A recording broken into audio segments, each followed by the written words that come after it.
to bring back the original meaning of the liturgy. Because the idea is, before the Second Vatican Council, medyo nagkaroon ng pagkukulang, medyo yung contact with the people and so on. So, nilagyan ng renewal, not in the sense of changing, but coming back of restoration.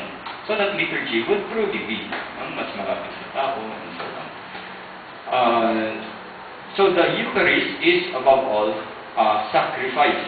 Kaya nagkaroon itong Creed of the People of God si Pope Paul VI, 1968-69, to after the council, after any council, hindi lang Vatican II Council. After a council, laging nagkakaroon ng time for adjustment, a time for medyo nagkakaroon ng konting earthquake, and then little by little, nagkakaroon ng stabilization, which I hope we are experiencing now. Nasa-stabilize. So at the time, sabi ni Pope Paul VI, yes, the Eucharist is also communion and so on, but it is not above all communion. It is above all the sacrifice of the cross, the holy sacrifice of the Mass. This is what the Catechism says, 1545. The redemptive sacrifice of Christ is unique, accomplished once for all. Yet it is made present in the Eucharistic sacrifice of the Church. So every day when we celebrate the Holy Eucharist, we are actually going back in time to the passion, death, and resurrection of Jesus. So it is one and the same. As we said, Jesus is eternal, so He is yesterday, now, forever. He is the same, and He is present. So all His actions are also eternal.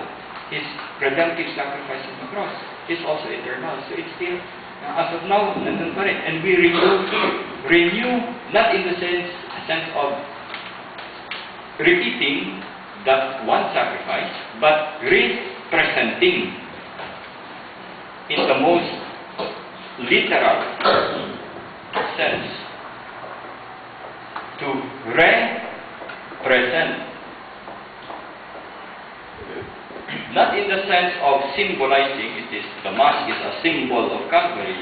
Yes, it is also a sign of Calvary, an image, a reflection of Calvary. Yes, but not only that, it is represent, make present again. Make present again.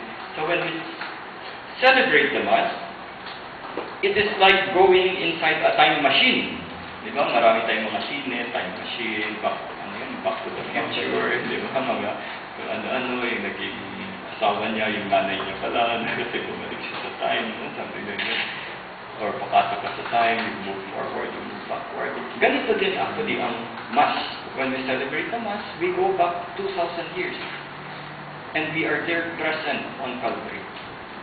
Passion, death, and also the resurrection of Jesus, the Paschal mystery. The Eucharist makes present the unique, the one redemptive sacrifice of Christ. The same is true of the one priesthood of Christ. It is made present through the ministerial priesthood. So we as priests, what are we? We are representing Christ. Not only that we are His representatives, not only that we act in the name of Christ, in persona Christi, all of us Christians, but the priest, most especially, in a special way, acts in persona Christi, capitis, head, caput capitis, in the person of Christ, the head. That is what the priest does when he acts. But not only that, the one priesthood of Christ is made present through the ministerial priesthood. So in the same way that the Mass makes present again what happened 2,000 years ago on Calvary and in His resurrection, passion, death, and resurrection, we as priests, simply by existing, we already make present the one priesthood of Christ. We represent, without diminishing, of course, the uniqueness of Christ's priesthood. Why? Because in only Christ is the true priest, the others being only His ministers. So this is actually our priesthood. We make present the one priesthood of Christ.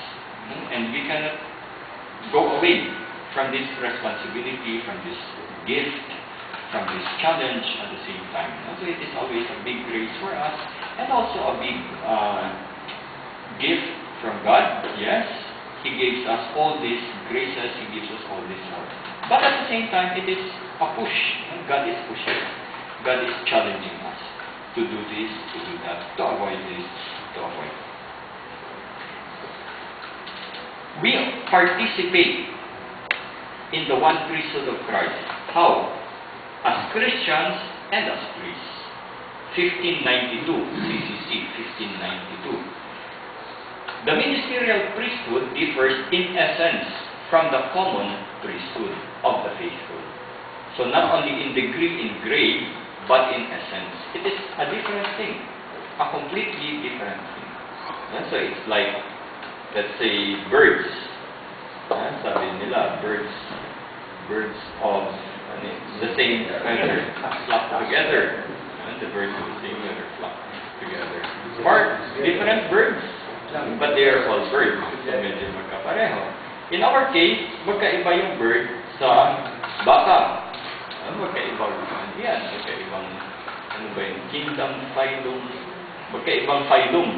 Animal kingdom, although iba yung mammals, iba yung birds. So completely different. So ganun din tayo.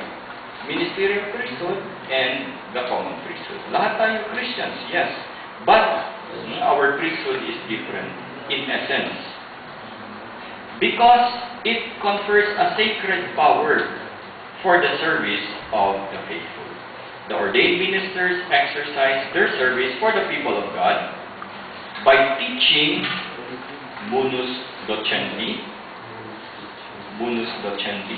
by teaching divine worship, munus liturgicum, and pastoral governance, munus regendi. So all this triplex or tria munera, triplex munus, three aspects of the same gift, of the same ministry, of the same service. We act in the person of Christ, the head. 1548. In the ecclesial service of the ordained minister, it is Christ Himself who is present to His church as His body, shepherd of His flock, high priest of the redemptive sacrifice, teacher of truth. This is what the church means by saying that the priest, by virtue of the sacrament of holy orders, acts in persona Christi capitis. Christ is the source of all priesthood, both in the Old Testament and in the New Testament. The priest of the New Law also acts in persona Christi. In the Old Law, it was a figure of Christ. Melchizedek was a figure of Christ. In the Old Law, and in that case, we can say we are even much more than Melchizedek. We are much more than Melchizedek. Why? Not because we are better than him, we don't even know him. But because of this, our priesthood. The priesthood of the Old Law was a figure of Christ. It pointed towards Christ. And the priest of the New Law acts in the person of Christ. Acts in the person of Christ. So in the past, it was just representing Christ, being a figure of Christ. In our case, represent, making present again. So our priesthood is much, much more than the priesthood of Melchizedek and the priesthood of the Old Testament. Through this ordained ministry, 1549 CCC, through the ordained ministry, especially that of bishops and priests, the presence of Christ as head of the church is made visible in the midst of the community of believers. Okay, so in this case, we will see later on how the priesthood is not only the representative of the people, but chosen by Christ, by God. So in this case, the presence of Christ as head is made present through the church,